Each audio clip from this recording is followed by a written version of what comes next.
김영철 북한 노동당 부위원장이 미국 워싱턴에 도착했습니다. 숙소에서 하루를 보낸 김 부위원장은 잠시 뒤부터 폼페이오 국무장관과 고위급 회담을 진행합니다. 백악관을 방문해 트럼프 대통령에게 김정은 국무위원장의 친서를 전달할 것으로도 관측됩니다. 헌정사상 처음으로 전직 대법원장에 대한 구속영장이 청구됐습니다. 검찰은 최종 결정권자가 더 무거운 책임을 지는 게 맞다며 양승태 전 대법원장에게 사법농단 사태의 책임을 물었습니다. 양 전 대법원장 측은 영장심사 일정이 잡히면 직접 출석해서 다툴 것을 예고했습니다. 소망교도소를 운영하는 기독교계 재단법인 아가페가 비리를 저지른 소장과 부소장을 중징계하라는 법무부의 감사 의견을 무시한 걸로 확인됐습니다. 결국 박상기 법무부 장관이 직접 나서서 지난해 말 교도소 감찰권을 발동했습니다. 손혜원 더불어민주당 의원이 차명 투기 의혹을 제기한 언론사 등에 대해 검찰의 수사 의뢰를 검토 중이라고 밝혔습니다. 야당은 문화체육관광위원회 등 관련 상임위 소집을 요구하며 공세 수위를 높였습니다. JTBC 뉴스룸 지금 시작합니다.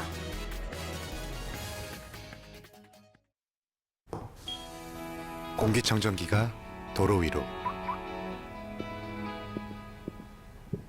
내일을 바꾸는 현대수소 전기차.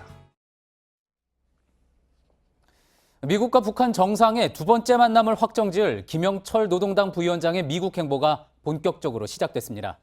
현지 시간으로 17일 저녁 워싱턴에 도착해 하룻밤을 보낸 김 부위원장은 잠시 뒤부터 북미 고위급 회담 등 주요 일정에 들어갑니다.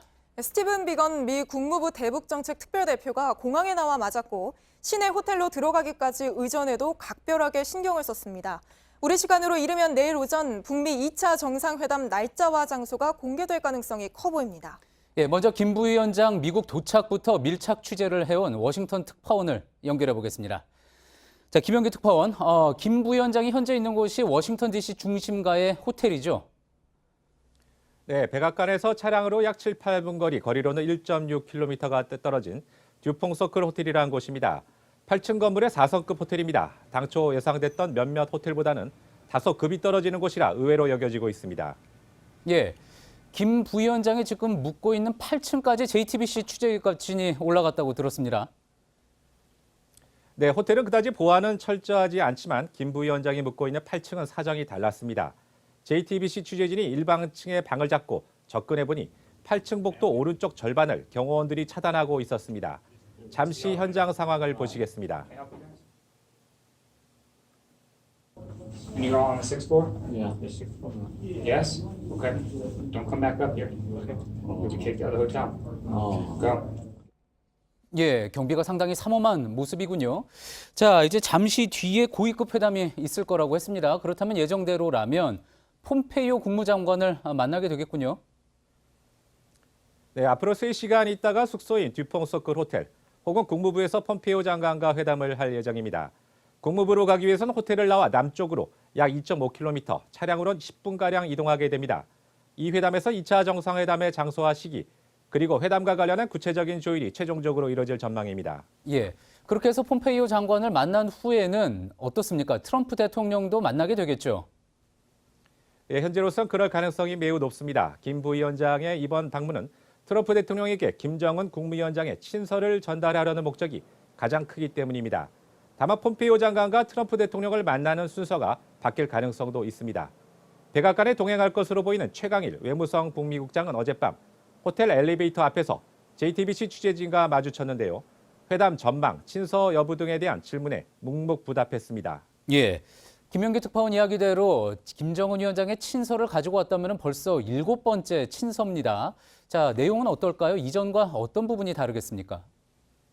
현재로서 그 내용을 알 수는 없지만 2차 북미 정상회담이 임박했다는 징후가 여러 곳에서 나타나고 있는 만큼 정상회담의 장소와 시기, 그리고 큰 틀에서의 회담 의제도 친서에 담겨 있을 것으로 예상됩니다. 예, 그렇다면 관심은 이제 언제 2차 북미 정상회담이 열리느냐 하는 겁니다. 아무래도 곧 발표가 되겠죠? 그렇습니다. 친서의 내용에 달려 있을 겁니다. 김 위원장이 명쾌한 메시지를 전달했을 경우 한국 시간으로 내일 새벽쯤 트럼프 대통령이 언론 앞이나 트위터를 통해 발표할 가능성이 있습니다. 다만 현재 미국 연방정부가 셧다운, 일시적 업무 정지 상태라 다소 시간을 두고 발표할 가능성도 배제는 못합니다.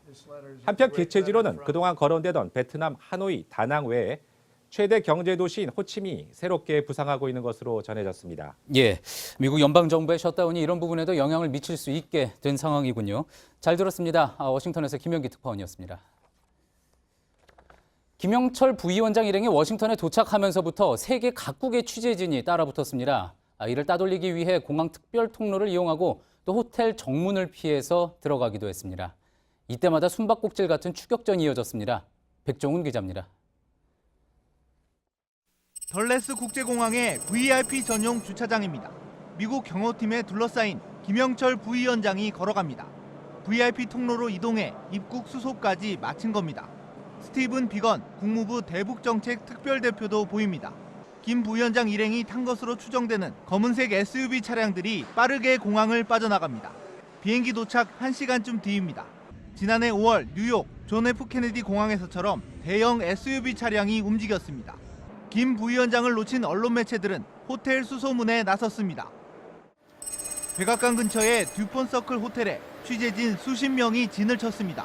김 부위원장은 꽤 오래 나타나지 않았습니다. 뒤늦게 김 부위원장이 쪽문 같은 옆문으로 들어간 사실이 확인됐습니다. CNN은 삼엄한 경호를 받으며 호텔로 들어가는 김 부위원장을 포착했습니다. 경호원들은 김 부위원장이 들어간 1층 옆문을 한동안 막았습니다. 호텔에선 마크 네퍼 국무부 부차관보 대행이 김 부위원장 일행을 맞아 환담을 나눈 것으로 확인됐습니다. 앞서 베이징 서우드 공항을 출발할 땐 김 부위원장 일행이 공항 보안검색요원의 검색에 항의하는 장면도 목격됐습니다. JTBC 백종훈입니다. 김영철 부위원장의 이번 미국 방문에는 김성애 통일전선부 실장과 최강일 북미국장 대행이 함께했습니다. 또 이들과 함께 협상에 자주 등장했던 최선희 외무성 부상은 미국이 아닌 스웨덴으로 향했습니다. 각각 어떤 역할을 하게 될지 김태영 기자가 정리했습니다. 김영철 노동당 부위원장은 북한의 대남, 대미 전략 업무를 맡고 있는 통일전선부를 이끌고 있습니다. 지난해 각종 정상회담부터 고위급 회담까지 폼페이오 미 국무장관의 4차 방북을 제외하곤 모두 배석했습니다. 워싱턴 방문은 이번이 두 번째. 지난해 트럼프 대통령을 만났을 때 큼지막한 친서를 전달해 눈길을 끈 바 있습니다. 김성애 통일전선부 실장은 김 부위원장의 최측근입니다.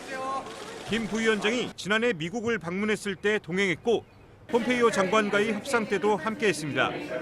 최강일 외무성 북미국장 대행은 실무 담당입니다. 지난해 6월 싱가포르에서 정상회담 직전까지 성김 미국 대사와 합의문을 조율하던 최선희 외무성 부상을 돕던 장면이 포착되기도 했습니다. 다만 북한 내 대표적인 미국통으로 꼽히는 최선희 부상은 이번 워싱턴 행엔 빠졌습니다. 대신 스웨덴으로 향했습니다. 비건 미 대북정책 특별대표와 따로 만날 것으로 보입니다. 2차 북미 정상회담 날짜가 확정되면 비핵화를 포함한 구체적인 의제는 최선희 비건 라인에서 조율할 것이란 분석입니다. JTBC 김태영입니다. 자, 이렇게 해서 북미 정상회담 두 번째 회담이 이루어질 수 있게 된다면은 그렇다면 이번에 북미 간에 어떤 합의가 나올 수 있을지 취재 기자와 좀 더 짚어보겠습니다. 정재윤 기자 나와 있습니다. 정 기자, 이제 결국 핵심은 북한이 어떤 비핵화 조치를 내놓느냐 하는 부분 아니겠습니까? 그렇습니다. 이번 북미 정상회담의 핵심, 영변 핵시설과 대륙간 탄도미사일, 즉 ICBM의 폐기가 될 걸로 보입니다. 영변 핵시설의 경우에는 평양 정상회담 때도 공동선언문에 이미 명시가 된 바 있습니다. 이 ICBM의 경우는 이번에 새롭게 논의되고 있는 걸로 알려진 카드입니다. 예. 자, 그러다 보니까 ICBM 폐기, 이거는 그러니까 미사일을 없애겠다는 거기 때문에 완전한 비핵화는 좀 거리가 있는 것 아니냐. 그러니까 이른바 스몰들이다 이런 주장도 일각에서 나오지 않습니까? ICBM 폐기는 어떤 의미로 볼 수가 있겠습니까? 네, 일단 ICBM 카드가 논의되고 있다는 걸 시사한 건 최근 폼페이오 미 국무장관이 한 언론과의 인터뷰에서 궁극적 목표는 미국민의 안전이다 이렇게 언급을 하면서부터입니다. 예. 하지만 ICBM 폐기는 핵무기 운반 수단을 폐기하겠다 이런 뜻입니다. 그러니까 단순한 미사일 폐기가 아니라 핵 폐기의 일환으로 받아들여지는 이유이기도 합니다. 북한이 핵을 개발한 건 애초에 미국에 대한 공격용이자 대미 협상용이기 때문입니다. 그렇군요. 자, 이렇게 의미가 있는 것이라면은, 특히 또 미국에 이렇게 의미가 있는 거라면은 미국은 이에 대해서 어떤 상응 조치를 할 수 있지 않겠습니까? 어떤 거를 준비하고 있는 것으로 알려져 있습니까? 네, 현재 여러 가지 카드가 논의가 되고 있는데 일단 유엔 차원의 제재는 풀지 않고 그대로 유지를 하되 미국의 일부 독자 제재를 일부 완화하는 방향으로 논의가 되고 있는 걸로 알려졌습니다. 예. 그리고 북미 간의 연락사무소 설치도 포함이 될 가능성이 있습니다. 금강산 그리고 개성공단 재개 카드도 거론은 되고 있는데 이번 합의에서는 쉽지 않을 거다 이런 전망이 나오고 있습니다. 예, 금강산이나 개성공단 재개는 아무래도 유엔 안보리 차원에서 결정해야 될 문제니까 시간이 좀 걸릴 수 있는 거겠죠. 자, 김명철 부위원장의 미국 방문 지난해에 이어서 두 번째입니다. 이번에는 지난번과 어떤 점에서 좀 달라진 점이 있을까요? 네, 사진에도 포착이 됐지만 이번에는 미국 국적기인 유나이티드 항공을 이용해서 워싱턴으로 바로 들어갔습니다. 지난해 기억하실 텐데요. 지난해에는 뉴욕을 들러서 회담을 한 후에 차편으로 워싱턴을 방문했습니다. 특히 이번에는 2박 3일 일정인데 워싱턴 두퐁 서클에서 묵는 걸로 알려졌고요. 4성급 호텔은 이 호텔은 백악관에서 채 2km도 안 되는 거리에 위치해 있습니다. 예. 잘 들었습니다. 정재윤 기자였습니다. 다음 소식입니다. 검찰이 오늘 양승태 전 대법원장에 대해 구속영장을 청구했습니다. 전직 사법부 수장이 구속되느냐 마느냐 갈림길에 서는 것은 우리 헌정사상 처음 있는 일입니다. 260조 분량의 구속영장 청구서에는 강제징용 재판 거래 등 40개에 달하는 혐의가 담겼습니다. 송우영 기자입니다. 양승태 전 대법원장에 대한 구속영장 청구서는 260조 분량입니다. 강제징용 재판을 늦추려 한 혐의, 판사들을 부당하게 사찰했다는 혐의, 공무상 비밀을 누설했다는 혐의 등이 담겼습니다. 검찰은 사법농단 사태의 최종 결정권자이자 책임자로서 양 전 대법원장이 무거운 책임을 지는 게 필요하다고 밝혔습니다. 또 양 전 대법원장이 지시나 보고를 받는 것을 넘어 직접 주도를 했다고도 주장했습니다. 검찰은 앞서 기각됐던 박병대 전 대법관에 대한 구속영장도 다시 청구했습니다. 박 전 대법관은 강제징용 소송과 전교조의 법의 노조 인정과 관련한 소송 등에 개입한 혐의를 받고 있습니다. 두 사람의 구속 여부는 다음 주 초쯤 결정될 예정입니다. JTBC 송우영입니다. 예, 이렇게 검찰이 청구한 구속영장은 법원에서 발부를 할지 말지 결정하게 됩니다. 이 양 전 대법원장에 대한 영장심사 언제 어떻게 진행이 될지 취재기자 연결해서 들어보겠습니다. 최윤경 기자, 양 전 대법원장이 이제 보통 영장실질심사는 보통 당사자가 직접 나와서 받게 돼 있는데 양 전 대법원장도 출석을 하게 될까요? 네, 영장실질심사는 다음 주 월요일 또는 화요일에 열릴 것으로 보입니다. 오늘 오후 양 전 대법원장의 변호인이 언론에 알려온 바로는 양 전 대법원장이 영장실질심사에 직접 출석한다고 합니다. 법정에 나와서 다투겠다는 겁니다. 예, 그렇게 된다면 수십 년 아래, 기수로는 수십 년 아래인 판검사들 앞에서 직접 시비를 가리겠다는 건데요. 자, 이번에도 출석을 하면서 별도로 입장을 밝히기로 했습니까? 최 변호사는 일단 출석하겠다는 뜻만 밝혔습니다. 법원에 설치된 포토라인에서는 별도의 입장 표명이 없을 것이라고 알려왔고요. 이에 따라 양 전 대법원장은 지난 검찰 출석 때와 마찬가지로 기자들 사이를 지나서 법정에 들어갈 걸로 보입니다. 예, 자, 본인이 직접 나오기로 했습니다. 그 의사를 밝힌 이상 이제 구속을 피하기 위해서 치열한 공방이 예상되는데 어떻게 맞부딪히겠습니까? 네, 검찰은 모든 혐의의 주도자로 양 전 대법원장을 지목했습니다. 하지만 양 전 대법원장과 변호인들은 사법부의 수장이 모든 일을 직접 챙기지는 않는다는 점을 부각할 걸로 보입니다. 대신 아랫사람들이 알아서 한 일이다라는 점을 강조할 것으로 보입니다. 예, 잘 들었습니다. 서울중앙지검에서 최윤경 기자였습니다. 네, 어제 저희는 아시아 최초로 민간이 운영하는 소망교도소의 전 소장과 부소장의 비리 의혹을 보도해드렸습니다. 소망교도소는 명성교회 김삼환 원로 목사가 이사장인 재단법인 아가페의 주도로 운영이 됩니다. 황교안 전 총리, 김승규 전 법무부 장관 등 법조계 거물들이 재단 이사로 일을 했거나 아직도 몸담고 있는데요. 하지만 이렇게 이름난 법조인들이 있어도 소장과 부소장 비리는 제대로 막지 못했습니다.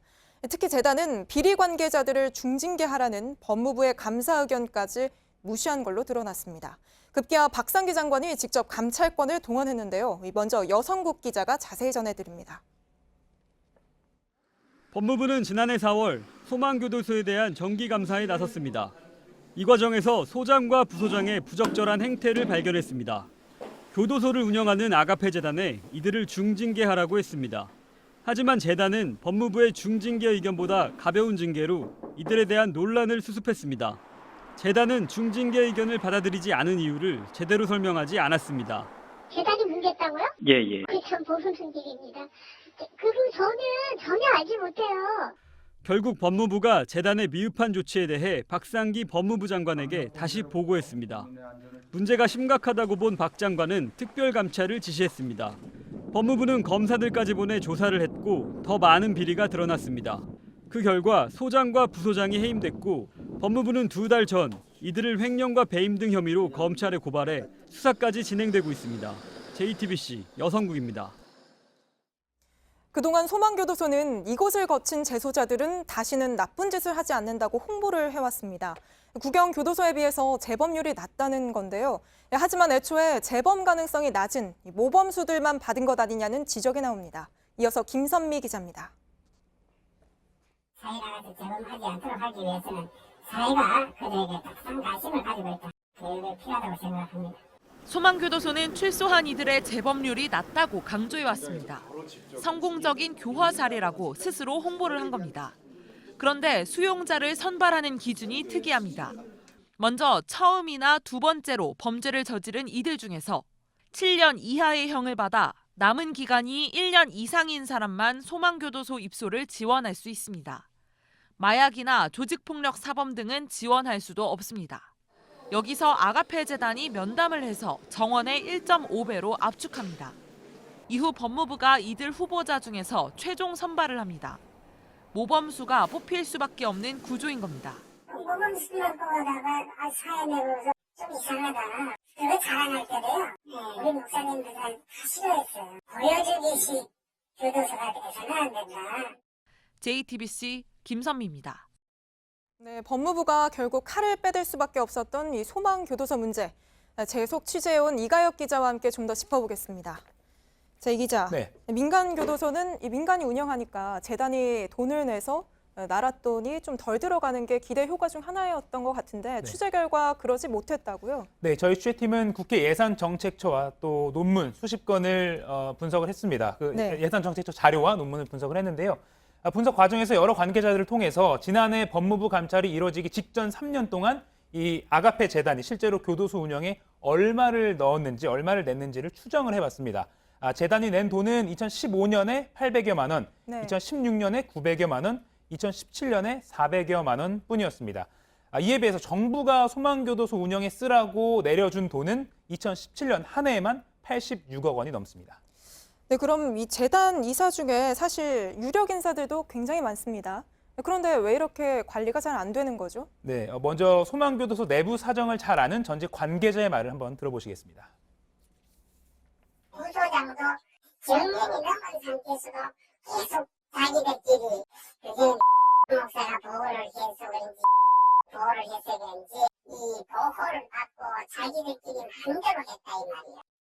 네, 이 관계자 말을 다시 풀어드리면 이 익명으로 처리된 삐 처리된 이 사람들의 보호를 받아서 도움이 됐다 이런 취지가 아니라 이들을 믿고 교도소가 안팎의 어떤 견제로부터 좀 벗어날 수 있었다 그러니까 이런 결국 취지입니다. 뭐 이들의 뒤에 숨어서 그 그림자에 숨어서 뭐 보호를 받았다 이런 취지로 들리던데요. 네, 그게 전직 관계자의 분석입니다. 또 소망교도소에서 복역을 하고 나온 출소자의 말도 한번 먼저 들어보시겠습니다. 저는 뭐 사유기 때문에 뭐 진급을 한다. 장로의 뭐 아들들이니 뭐 이렇게 해가지고 뭐 하여튼 누가 뭐 승진하고 누가 뭐 했다 하면 거기에는 이제 또 뒤에 끈앞을 하나씩 듣는 거예요. 네, 그러니까 재소자들까지 뭐 교도관들의 어떤 인사 문제를 이렇게 논할 정도였으니까 교도소 운영 전반에 잡음이 좀 많았다 이렇게 추정할 수 있는 대목입니다. 그렇다면 재단이 왜 이렇게 좀 엄정하지 못하게 관리를 한 건가요? 네, 기독교계는 사실 이 소망교도소 설립을 위해서 오랫동안 노력을 해왔습니다. 그리고 설립 준비 당시에도 이게 특정 종교에 너무 편향된 것 아니냐, 또 이게 진짜 예산 절감 효과가 있겠느냐 이런 반대 의견도 많았거든요. 그러다 보니까 교계 내부에서는 이게 꼭 성공 사례가 돼야 한다 이런 인식이 강했던 것으로 보입니다. 저희 취재진은 이 같은 재단 의혹과 논란에 대해서 반론과 또 입장을 듣기 위해서 여러 번 연락을 하고 또 접촉을 시도했지만 재단 측은 응하지 않았습니다. 향후 재단이 또 입장을 전해오면 한번 들어보도록 하겠습니다. 네, 알겠습니다. 이가혁 기자였습니다. 전남 목포에서 부동산 투기를 한 의혹을 받고 있는 손혜원 민주당 의원이 검찰 수사를 요청할 수 있다고 밝혔습니다. 의혹에 대해 정면 돌파를 하겠다는 건데 문제를 제기한 언론사도 똑같이 수사 대상이 돼야 한다고 주장했습니다. 이상엽 기자입니다. 손혜원 의원은 차명투기 의혹에 대해 검찰 수사를 요청할 수 있다고 했습니다. 그러면서 조건을 내걸었습니다. 먼저 조선 내화 공장이 있던 서산 온금지구 아파트 건설 조합과 중흥건설이 조사에 응해야 한다는 겁니다. 처음 의혹을 제기한 SBS 취재팀도 반드시 포함돼야 한다고 했습니다. 손 의원은 아파트 단지 건설을 추진 중인 이들이 허위 사실을 유포했을 가능성도 있다고 주장하고 있습니다. 목포 문화재 거리 등 의혹이 제기된 지역엔 원래 아파트가 지어질 계획이었습니다. 하지만 해당 지역 일부가 문화재로 지정되면서 재개발 구역이 축소됐습니다. 아주 악랄한 인격 말살입니다. 저를 죽이려는 거잖아요. 근데 이분들이 잘못 짚었어요. 검찰 수사가 시작된다면 손 의원이 실제 문체위 여당 간사 지위를 이용해 사전에 미공개 정보를 얻었는지, 손 의원 남편의 재단과 조카, 보좌관 가족의 이름으로 산 건물들이 차명 거래에 해당하는지, SBS 보도가 손 의원에 대한 명예훼손에 해당하는지 등을 밝혀야 합니다. 손 의원 측은 JTBC 취재진에게 SBS 등에 대한 검찰 수사 요청을 심각하게 고려하고 있다면서도 당과 상의해 최종 결정하겠다고 했습니다. JTBC 이상엽입니다. 손혜원 의원과 관련해 어제 김정숙 여사를 거론한 한국당은 오늘 대통령의 사과까지 요구했습니다. 진상규명을 위한 당 차원의 TF도 꾸렸습니다. 민주당은 좀 더 지켜볼 문제라며 말을 아꼈습니다. 정종문 기자입니다. 자유한국당은 국회 문화체육관광위원회 소집을 요구했습니다. 손혜원 의원이 어떠한 영향력을 행사했는지 여부 등에서는 이러한 진상을 밝히는 것에서부터 시작이라고 생각을 합니다. 문재인 대통령도 언급했습니다. 국회의원 만들어준 사람이 이런 의혹에 휩싸였다면 더더욱 대통령이 직접 나서서 해명하고 사과하고. 한국당은 이날 진상조사 TF를 꾸렸습니다. 바른미래당도 가세했습니다. 당에서 왜 그런 결정을 했는지 청와대를 지켜볼 것입니다. 기재부 차관을 지낸 한국당 송원석 의원은 목포에 쪽지 예산이 반영됐다는 의혹을 제기했습니다. 손 의원 친인척과 지인들이 건물 매입 이후 지난해 7억, 올해 10억 원 예산이 갑자기 들어갔고 내년에 13억 원이 추가 집행될 계획이란 겁니다. 하지만 목포를 지역구로 둔 박지원 민주평화당 의원은 목포시 건의를 받아 2017년 말 예산국회에서 반영한 사업으로 손 의원과 무관하다고 했습니다. 어제 투기가 아니라며 손 의원의 주장을 받아들인 민주당 지도부는 오늘 신중한 입장을 취했습니다. 최종적인 것은 앞으로 좀 더 보겠습니다. 문제가 있으면 더 추가적인 조치를 취할 계획입니다. JTBC 정종문입니다. 조재범 전 쇼트트랙 국가대표 코치의 성폭행 혐의를 조사하고 있는 경찰이 조 씨에 대해 첫 피의자 조사를 했습니다. 조 씨가 수감된 수원구치소를 찾아가 조사를 했는데 조 씨는 혐의를 모두 부인한 걸로 알려졌습니다. 홍지용 기자입니다. 조재범 씨 혐의 입증할 만한 증거 확보하셨어요? 포렌식 결과 어떻게 나왔나요? 경찰이 취재진의 질문을 뒤로 한 채 구치소 정문을 통과합니다.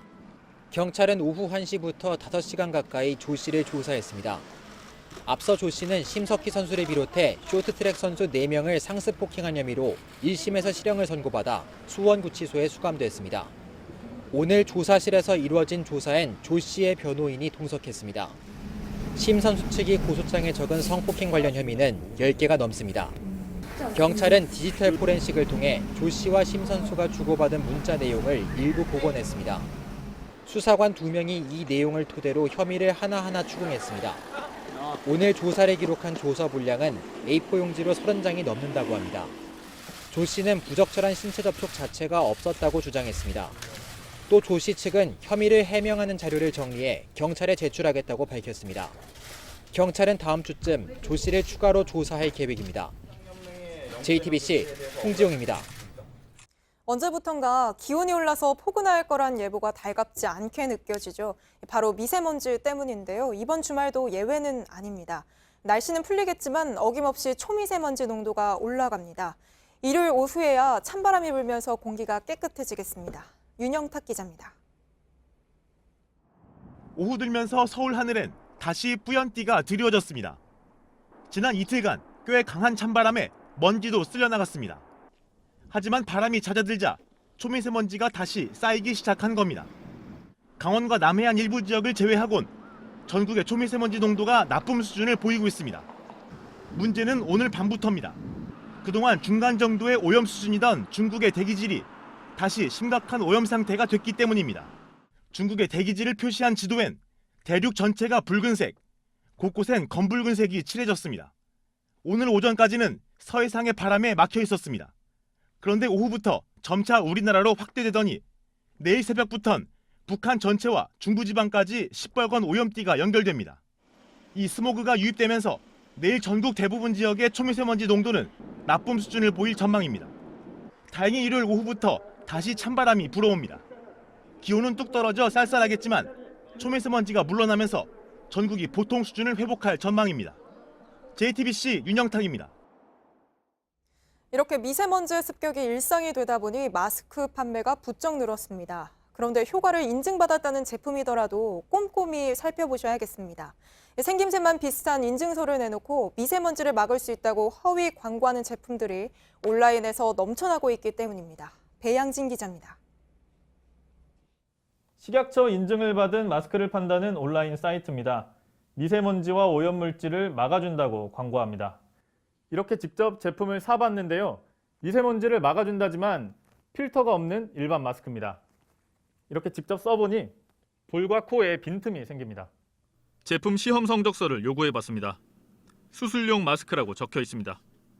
미세먼지 차단 효과를 인증받은 제품이라면 KF 마크와 함께 보건용 마스크 인증서가 있어야 합니다. 식약처 인증을 받았다고 해놓고 교묘히 엉뚱한 인증서를 내놓은 겁니다. 온라인에는 이런 제품들이 넘쳐납니다. 한 판매 사이트에서 황사 독감 마스크 분류에 들어가 봤습니다. 미세먼지를 막지 못하는 일반 마스크가 태반입니다. 작년에 식약처가 점검해봤더니 온라인에서 팔리는 미세먼지 차단 마스크 중 8%가 허위 과대 광고를 하고 있었습니다. 식약처는 평소 모니터링을 하지만 모든 허위 광고를 적발하기는 어렵다는 입장입니다. 적발되더라도 벌금이 200만 원 정도에 불과해 거짓 광고를 뿌리 뽑기엔 부족하다는 지적입니다. JTBC 배양진입니다. 우리의 합참의장에 해당하는 일본 통합 막료장이 한국 국방부 대변인을 강하게 비난했습니다. 主権国家たる我が国に対して責任ある韓国の人間が無礼などということを言ったことについてはですね、極めて不適切であり、また遺憾だと思っております。 싱가포르에서 열린 협의에서 일본이 한국 군함의 레이더 정보를 달라고 한 건 무례한 요구라는 최연수 대변인의 말을 공격한 겁니다. 자위대의 최고 지휘관이 다른 나라 정부 관계자를 격하게 비난한 건 이례적이라고 일본 언론은 보도했습니다. 여당에선 또 막말이 튀어나왔습니다. 세상엔 상식인과 비상식인이 존재하는데 일본과 달리 한국은 비상식인처럼 행동하고 있다는 걸 전제로 대응해야 한다. 도쿄의 외교 소식통은 16일 열린 자민당 안보부회에서 이런 발언이 나왔다고 전했습니다. 이제 한국과 협의를 할 때가 아니라 사죄를 요구해야 한다는 주장도 나왔습니다. 자민당이 강경론을 주도하는 건 한국과의 대결 구도를 부추겨 7월 참의원 선거에 이용하려는 의도란 해석이 나옵니다. 도쿄에서 JTBC 서승욱입니다. 저희 취재진이 북한 결핵 환자를 지원해온 민간단체의 최근 방북 영상을 입수했습니다. 대북 제재 영향으로 국제기구가 철수하면서 치료약이 부족한 상황이 이어지고 있는데 이런 북한의 실태가 일부 담겼습니다. 북한의 결핵은 인권 문제이기도 하지만 교류의 대상인 우리 입장에서도 위협이 될 수 있다는 전문가 지적이 나옵니다. 김소현 기자입니다. 마스크를 쓴 북한 결핵 환자들이 모였습니다. 나무 막대를 짚고 겨우 서 있거나 휠체어를 탄 환자도 보입니다. 숨차서 걷지도 못했어요. 자전거 타고 다니랬습니다. 환자들은 키와 체중을 재고 가래를 뱉어 제출합니다. 엑스레이 사진을 받아들곤 유심히 살핍니다. 촬영한 기록을 보고 있습니다. 감상이 좋습니다. 외국인 의료진 등이 활동하는 이 민간단체는 최근 결핵병동 건설자재 등의 반출 승인을 받았습니다. 하지만 대북 제재의 영향으로 국제기구가 철수하면서 올해 말이면 13만여 북한 결핵 환자의 약이 바닥납니다. 약이 공급되지 못하면 치료가 어려운 중증 환자가 늘어납니다. 교류가 많을수록 같은 차 타고 같은 공간을 해서 숨 쉬게 되면은 자연히 전염되게 됩니다. 시급한 문제지만 다른 교류 협력에 비해 주목받지 못하고 있습니다. 절대 필요한 지원은 외국인에 대한 기대를 하면서 개발에 대한 희망은 한국한테 건다는 사실. JTBC 김소현입니다. 음주운전이 좀처럼 줄지 않고 있습니다. 이번에는 프로야구 롯데자이언츠의 유명 선수 출신 박정태 씨가 적발됐습니다. 만취 상태로 차를 몰고 시내버스 기사와 시비가 붙자 버스에 올라서 운전을 방해하기까지 했습니다. 구석찬 기자입니다. 횡단보도변에 세워진 차량에서 한 남성이 내립니다. 차를 빼달라고 한 시내버스 기사와 시비가 붙은 겁니다. 살짝 차를 옮기고선 화를 내며 버스에 올라탑니다. 기사가 문을 닫고 출발하자 위협하며 운전대를 뺏어 돌립니다. 버스가 휘청이자 보다 못한 승객들이 나서 제지합니다. 행패를 부린 남성은 전직 야구 선수 박정태 씨였습니다. 버스는 아슬아슬 100m를 달린 뒤 이곳 회전교차로에서 멈춰섰는데요. 교통사고로 이어질 수도 있었던 아찔한 순간이었습니다. 현장에서 체포된 박 씨는 만취 상태였습니다. 혈중 알코올 농도 0.131%, 면허 취소 수준이었습니다. 박 씨는 지인들과 회식 후 도로가 자신의 차에서 대리기사를 기다렸던 것으로 확인됐습니다. 버스 기사에게 술을 마셔 차를 뺄 수 없다고 말하는 과정에서 순간적으로 흥분했다고 진술했습니다. 운전기사에게 욕설을 한 부분은 맞고 자기는 차를 세우기 위해서 운전대를 잠깐 잡고 흔들었다 이렇게 되는 거예요. 경찰은 일단 박 씨를 음주운전과 폭행 혐의로 불구속 입건했습니다. 또 곧바로 추가 조사를 벌여 신병 처리와 처벌 수위도 결정하기로 했습니다. JTBC 구석찬입니다. 1세대 화장품 로드숍이죠. 스킨푸드가 회생 절차 3개월 만에 결국 매각 수순을 받게 됐습니다. 그동안 스킨푸드 본사는 가맹점들에겐 재고가 없다고 제품을 안 주면서 인터넷에선 팔고 있었는데요. 그런데 저희 취재 결과 이 온라인몰 판매 수익이 모두 조윤호 대표 개인 주머니로 들어가는 걸로 확인됐습니다. 송승환 기자입니다. 서울 명동에서 스킨푸드 매장을 운영하는 강다빈 씨는 매장에서 팔 화장품을 본사 온라인몰에서 삽니다. 엄청 황당하죠. 가맹비를 내고 가맹 계약을 맺어서 물건을 판매를 해야 되는데 본사에서 물건을 안 주니까 저희가 온라인에서 이제 구매를 하게 됐죠. 지난해 3월부터 본사가 재고가 없다고 물건을 안 주면서 인터넷에서는 제품을 팔고 있기 때문입니다. 그런데 JTBC 취재 결과 본사가 갖고 있는 걸로 알려졌던 공식 온라인몰은 조윤호 스킨푸드 대표의 것이었습니다. 직원들 월급과 배송비 등 온라인몰을 운영하는 데 들어가는 비용은 스킨푸드 본사가 부담했습니다. 하지만 수익금은 모두 조 대표의 개인 계좌로 입금됐습니다. 이런 식으로 조 대표는 2006년부터 이달 초까지 13년 동안 온라인몰 수익을 챙겼습니다. 온라인몰 매출은 최근 3년 동안만 약 53억 원입니다. 회생 절차 중에 채권단이 이런 수익 구조를 문제 삼자 조 대표는 이달 초 온라인몰의 명의를 법인에 넘겼습니다. 스킨푸드 측은 조 대표가 가지고 있던 스킨푸드 상표권을 회사에 넘기는 대가로 온라인 판매 수익을 준 것이라고 합니다. 하지만 스킨푸드 가맹점주들을 비롯한 채권단은 조 대표를 횡령 혐의로 고소하겠다고 밝혔습니다. JTBC 송승환입니다. 4캔에 10,000원. 가격만 봐도 바로 수입 맥주가 떠오르죠. 이런 파격 할인이 가능한 건 국산 맥주보다 세금을 덜 내기 때문이라는 게 국내 업체들의 주장이었습니다. 관세청이 최근 유명 수입 맥주 업체를 조사하고 나서면서 이런 논란은 더 커지고 있습니다. 이현 기자입니다. 요즘 편의점이나 대형마트 주류 코너 주인공은 단연 수입 맥주입니다. 종류가 많은 데다 1년 내내 할인 행사를 벌이며 소비자의 손길을 잡아끕니다. 국산 맥주와 비교해서 가격이 더 싸거나 비슷하다면 아무래도 맛이 더 있는 수입 맥주를 살 것 같아요. 국산 맥주 업체들은 수입 맥주의 인기가 세금 역차별 때문이라고 주장합니다. 국산 맥주에 비해 세금을 덜 내니 파격 할인도 할 수 있다는 겁니다. 술에 붙는 세금, 주류세는 가격에 따라 결정됩니다. 수입 맥주는 신고한 수입 가격이 기준입니다. 반면 국산 맥주는 제조 원가에 마케팅비 등을 합한 출고가가 과세 기준이 됩니다. 일각에선 수입 업체들이 일부러 신고가를 낮춰 세금을 줄이고 있다는 주장도 나옵니다. 최근 관세청이 유명 수입 맥주 업체 하이네켄을 조사하고 있는 것도 이런 의혹 때문인 걸로 알려졌습니다. 정부는 아예 맥주에 세금을 매기는 방식을 바꾸는 것도 검토 중입니다. 가격이 아닌 부피에 따라 받겠다는 겁니다. 이 경우 국산 맥주 값은 내려가지만 저가 수입 맥주 가격은 올라가게 돼 또 다른 논란이 예상됩니다. JTBC 이현입니다. 엘리자베스 2세 영국 여왕의 남편인 필립곡은 올해로 97살입니다. 왕실 별장 인근에서 차량 추돌 사고가 났는데 필립공이 타고 있었습니다. 직접 운전대를 잡았지만 다친 곳은 없었습니다. 김성탁 특파원입니다. 레인지로버 승용차가 앞유리창이 깨진 채 옆으로 넘어져 있습니다. 다른 SUV 차량은 도로 옆 숲쪽길로 벗어났습니다. 현장에는 유리 조각과 플라스틱 등 파편이 널려 있습니다. 사고는 노폭주에 있는 왕실 별장 샌드링엄 하우스 인근 도로에서 일어났습니다. 필립공은 크리스마스 이후 별장에서 여왕과 지내고 있습니다. 지나가던 시민들이 전복된 차량에서 필립공을 밖으로 끌어냈습니다. Yeah, the Range Rover was on its side, on the driver's side actually, so he would have been his side to the pavement, as it were. 필립공은 다친 곳이 없었다고 현지 언론은 보도했습니다. 사고에 큰 충격을 받은 표정으로 떨고 있었다고 목격자들은 전했습니다. 다른 사고 차량에는 여성 2명이 타고 있었는데 경상을 입어 치료를 받았습니다. 필립공은 비행기 조종까지 직접 했지만 고령이 되면서 조종관을 놓았습니다. 하지만 운전대는 놓지 않겠다는 의지가 강했다고 BBC는 전했습니다. 3년 전 오바마 당시 미국 대통령 내외가 방문했을 때 직접 태우고 운전을 했습니다.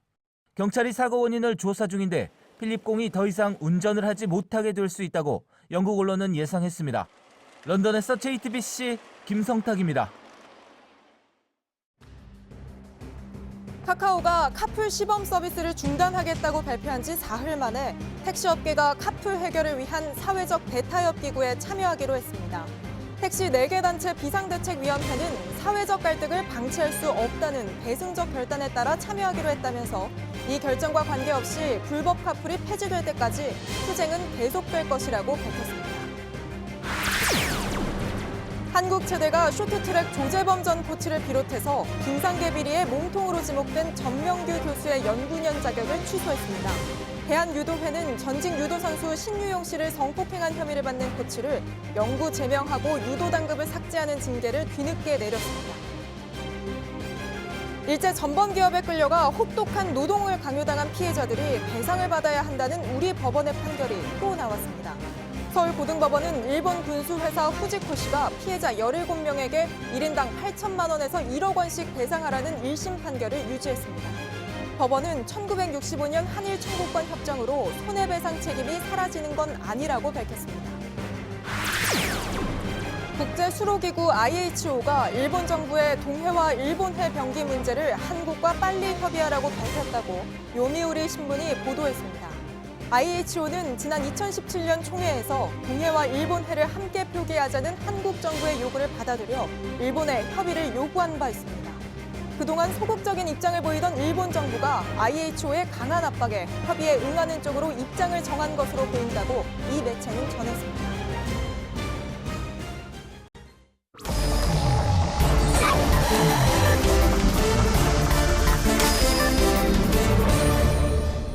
비하인드 뉴스 시간입니다. 안지연 기자 나와 있습니다. 안 기자, 첫 번째 키워드 볼까요? 네, 첫 키워드는 군을 논할 자격입니다. 예, 사진에서는 군 내부반에서 병사들이 이제 휴대전화하고 있는 모습인데 이 부분이 논란이 되고 있나 보죠? 네, 정치권에서 이를 두고 논란이 된 건데요. 발단이 된 건 바른미래당 하태경 최고위원의 발언이었습니다.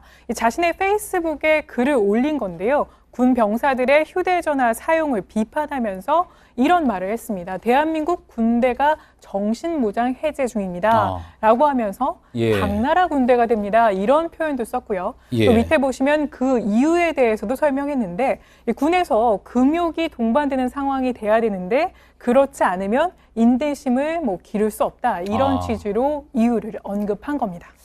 예. 군대 내에서 휴대전화를 사용하는 문제, 사실 이 제도가 나올 때 이런 논란 어느 정도 예상되기는 했지만 그래도 어느 정도 순기능이 있을 것이다라고 생각을 해서 국방부에서 휴대전화 사용이나 외출 허용키로 한 거였잖아요. 맞습니다. 그래서 저희가 당시 국방부의 보도자료를 한번 찾아봤는데요. 그 당시의 보도자료 보시면 이러한 정책의 취지에 대해서 자율과 책임 문화를 정착하기 위해서다. 그러니까 최대한 어기시의 책임을 지되 이 자유를 줘서 이 군 인권을, 병사들의 인권을 최대한 보장해주겠다. 이런 취지라고 국방부에서 밝힌 바 있었습니다. 그렇군요. 자율과 책임 문화를 정착시킨다. 하지만 이제 하태경 의원 입장에서는 너무 많은 자유를 준 거다. 이런 생각을 하는 거겠군요. 맞습니다. 그리고 이에 하태경 최고위원의 발언에 대해서 정의당도 논평을 내고 반박을 했습니다. 이 내용을 한번 보시면 하 의원이 앞서 말씀했듯이 휴대전화를 사용하면 인내심을 키우기 어렵다. 이런 취지로 말했는데 그렇다면 군 면제인 하태경 의원은 본인이 인내심이 없다는 뜻인가 이렇게 얘기했고요. 그러면서 이 발언은 황당무계함을 떠나서 자폭하는 게 아니냐. 그러면서 이 논평 제목도 하태경의 적은 하태경인가 이렇게 달기도 했습니다. 예, 하태경 의원이 군 면제였군요. 맞습니다. 그러자 하 의원 오늘 페이스북에 가만히 있지 않았습니다. 예. 반박 얘기를 한 건데요. 이 페이스북 내용을 보시면 하태경이 자폭이면 정의당도 자폭이다. 그러면서 마치 제가 군 기피자인 것처럼 조롱했는데 자신은 군 입대 기피자가 아니라 군 입대 금지자였다라고 했는데요. 그러니까 하 의원이 학생 시절에 이 학생 운동을 하면서 2년 넘게 수감되면서 군에 입대하지 못한 사실을 밝힌 겁니다. 예. 그러니까 이런 사람들은 사실상 정의당원이 더 많지 않냐 이렇게 얘기하면서 얘기를 한 건데요. 예. 어찌됐건 군의 그 휴대폰 사용 공방이 하 의원의 군 복무 논란으로 번진 겁니다. 예. 물론 뭐 군 필자만 군 기강에 대해서 이야기를 할 수 있는 것은 아니겠죠. 그런데 또 이제 시절이 많이 변하고 있고 또 휴대전화를 군부대 내에서 사용하는 것에 대한 순기능도 분명히 있을 테니까 그 부분에 대해서도 또 많이 감안을 해야지 될 것 같습니다. 맞습니다. 이런 공방이 오고 가면서 온라인상에서는 이런 반응도 나왔습니다. 그러니까 둘 다 논리에 허점이 있으니까 그냥 둘 다 논하지 말라. 이런 식의 반응이 나오기도 했습니다. 예, 서로 간에 다 얻은 게 없는 그런 논쟁이 된 것 같습니다. 다음 키워드로 한번 가볼까요? 네, 다음 키워드는 사라진 레밍입니다. 예, 레밍. 집단 행동을 하는 설치류 아닙니까? 맞습니다. 과거에 도의원이 발언해서 논란이 되기도 했었는데요. 이 레밍 뜻 보면은 이 나그네 쥐로도 불리는데 이 레밍이 집단 행동을 하죠. 그러니까 무리 생활을 하는데 눈이 좀 나쁘다고 합니다. 그래서 예. 강이나 바다를 얕은 물로 착각해서 뛰어들면서 집단 자살을 하는 게 특징인데요. 당시 김학철 도의원이 국민 여론이 우매하다는 뜻으로 이 레밍이라는 표현을 인용해서 논란이 있었습니다. 그런데 이 레밍이라는 표현이 어제 오늘 다시 등장한 건 자유한국당 홍준표 전 대표가 이 표현을 다시 사용했기 때문입니다. 예. 자, 그러면 지난번 김학철 의원이 비유했던 것처럼 국민에다가 비유를 한 겁니까? 어디에 비유를 한 겁니까? 오늘 그래서 했던 표현을 저희가 가져와 봤습니다. 보시는 것처럼 당이 종패기로 했었던 지난 2년 동안 뒷짐을 지거나 탄핵 때 동조 탈당하거나 숨어서 방관하는 사람들 어이없다 이렇게 비판을 하면서 국민과 당원들은 레밍이 아닙니다. 이렇게 얘기한 겁니다. 예. 여기서 2년 동안 뒷짐지거나 이런 식의 표현은 최근 입당한 황교안 전 총리 등을 비유한 것으로 보입니다. 당원들은 레밍이 아니다. 이렇게 이야기했다면은 그러니까 당원들이 무작정 따르지 않을 것이다. 뭐 이런 의미로 사용했다고 볼 수 있겠군요. 맞습니다. 그런데 어제는 다소 반대 의미로 레밍 신드롬이라는 표현을 쓰기도 했습니다. 예. 어제 표현을 다시 한번 보시면 이 황교안 전 총리의 입당을 두고 황교안 레밍 신드롬 이렇게 표현한 겁니다. 뭔가 긍정적인 톤으로 바뀐 거군요. 네, 그러니까 한국당 일부 의원들이 이 황교안 전 총리를 중심으로 두고 하는 것을 두고 당내에서 친환계 이런 표현까지 나오자 홍 전 대표가 이를 두고 레밍 신드롬이라고 표현한 겁니다. 예. 하지만 의원을 레밍, 즉 설치류로 표현한 것을 두고 지나치다는 지적이 나오기도 했는데요. 그러자 홍 전 대표 보시는 것처럼 약 1시간 뒤에 이렇게 레밍이라는 표현을 황교안 전 총리 입당 이렇게 수정하기도 했습니다. 예. 그러니까 레밍 신드롬이라고 쓴 게 첫 번째 쓴 내용이고 그 다음에는 그 내용을 표현을 빼고 이제 다시 올린 거군요. 맞습니다. 아무래도 본인도 좀 그 표현에 대해서 부담을 느꼈기 때문이라고 볼 수가 있겠군요. 네, 그런 걸로 추정이 됩니다. 그렇게 이처럼 황교안 전 총리에 대해서 최근 비판 수위를 높여가다가 오늘은 분위기가 조금 달랐습니다. 예전에 청주지검에서 함께 일한 인연까지 언급하면서 칭찬을 했는데요. 이 발언은 직접 들어보시죠. 예. 사람 참 진솔하고 그리고 매끈하고 확실한 사람입니다. 그 정도로만 하겠습니다. 예, 확실히 앞에 이야기했던 거는 약간의 어떤 톤의 변화가 느껴지긴 하는데, 하지만 뭐 앞으로 이제 본격적으로 선거 구도가 짜이지 않겠습니까? 그러면서 또 어떻게 변할지는 좀 지켜봐야지 될 것 같습니다. 잘 들었습니다. 비하인드 뉴스 안지연 기자였습니다. 어려서부터 불편한 부모님을 보살피며 공부를 하고 취업을 해서도 폐지를 짚고 박봉을 나눠서 이웃을 도와온 소방관이 있습니다. 마음이 따뜻해지는 이 소방관의 이야기가 올해부터 초등학교 도덕교과서에 실립니다. 오선민 기자입니다. 새벽 4시에 일어나 신문을 배달하고 아침 7시쯤에 집에 돌아와 밥을 먹고 학교에 갔습니다. 서울 중랑소방서 이성식 소방관의 어릴 적 이야기입니다. 아버님은 그 6.25 전쟁 중에 이제 한쪽 다리를 잃으셔서 목발을 짚은 아버지는 과일 노점상을 했습니다. 어머니는 한쪽 눈이 안 보이는 시각 장애인이었습니다. 부모님을 돕기 위해 12살 때부터 일을 하며 공부했습니다. 신문 200부를 돌리면 한 달에 2만 원을 받았어요. 중학교에 올라와서는 리어카로 이제 가구 배달을. 힘든 형편을 비관하지 않았습니다. 대신 더 어려운 이웃을 돕고 싶다는 생각을 했습니다. 이런 생각이 소방관으로 이어졌습니다. 소방관이 되기로 하신 계기가 혹시 있나요? 아저씨는 어렸을 때부터 어렵고 힘든 사람들을 보면은 도와주고 싶었어요. 그런 분들을 보면은 또 다 어머님, 아버님 같기도 해서. 19년간 소방관으로 일하면서 뜨거운 화염 속에 수없이 몸을 던졌고 수많은 생명을 구했습니다. 퇴근해서는 폐지 줍는 이웃을 돕고 박봉을 쪼개 꾸준히 기부도 했습니다. 이 소방장의 이야기는 올해 초등학교 5학년 도덕교과서에 실립니다. 긍정의 힘으로 생활의 어려움을 이겨냈고 소방관이 되어 어려움에 처한 사람들을 돕고 있습니다. JTBC 오선민입니다. 오늘까지 맑았던 날씨는 내일 낮부터 차차 흐려져서 내일 밤에는 전라도와 제주도에 5mm 이하의 눈이 내리겠습니다. 당분간은 평년보다 높은 기온이 유지되지만 대기가 정체돼 내일 울산과 제주를 제외한 전국 대부분 지역의 초미세먼지 농도가 나쁨 수준을 보이겠습니다. 미세먼지는 모레 오후 찬바람이 강하게 불면서 점차 물러가겠습니다. 예, 오늘 밤에는 밤샘 토론이 있습니다. 문재인 정부 경제 성과 내기 성공할까를 주제로 밤 12시 20분부터 전해드립니다. 뉴스가 끝난 뒤엔 소셜 라이브 프라이데이가 진행됩니다. 온누리 기자와 JTBC 중계진, 신태용 감독과 임경진 아나운서, 김판 기자가 아랍에미리트 현지에서 생생한 아시안컵 뒷이야기를 전해드립니다. 저희가 오늘 준비한 소식은 여기까지입니다. 시청해주신 여러분 고맙습니다.